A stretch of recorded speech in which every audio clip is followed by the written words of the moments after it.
Well, I do think there's blame. Yes, I think there's blame on both sides. You look at both sides.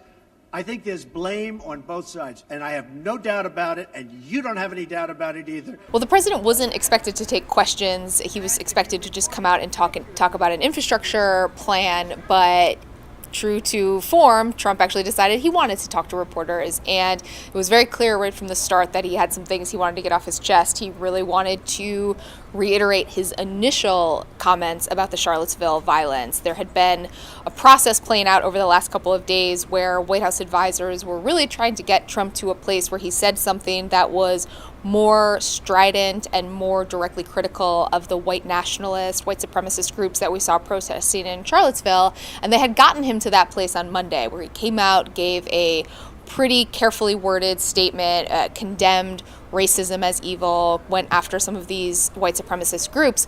But it was clear today that that was not what Trump really had wanted to do. He came out to the Trump Tower lobby and defended his initial statement, where he essentially blamed the violence on both sides. He said that the white supremacist groups had a permit to be there to protest, and that really, if you looked at what happened, that this was something that it was a situation with blame to go around for both sides. Now, this is the exact thing that Republicans and business leaders were criticizing him for, and now he's gone back and doubled down on this statement. And the White House advisors that we have been talking to in the initial aftermath are pretty stunned that he did this, and it's very unlikely that this is now something that's just going to go away, which had been what the White House advisors had hoped. There's a pattern that we see with Trump where he will say something that he appears to believe in. He will absorb the criticism. Sometimes advisors can get him to a place where he tries to move past the criticism by saying something different. But the reality with Trump is that he cannot be controlled.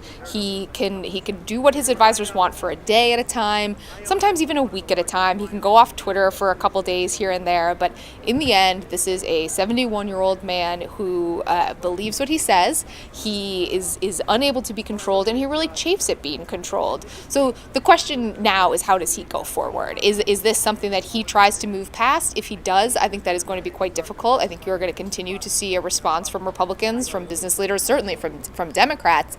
And how does he recalibrate? He's heading into a fall where he has incredibly packed legislative agenda. Are Republicans going to continue to stand by him and vote with him on a tax reform package, for example, try to work with him on healthcare? Do they decide that this is too much and they have to go in their own direction? We've had that conversation before, certainly in the campaign, since he's been in the White House. Generally, the White House and Republicans have hung together, but those are questions that we're exploring at this point.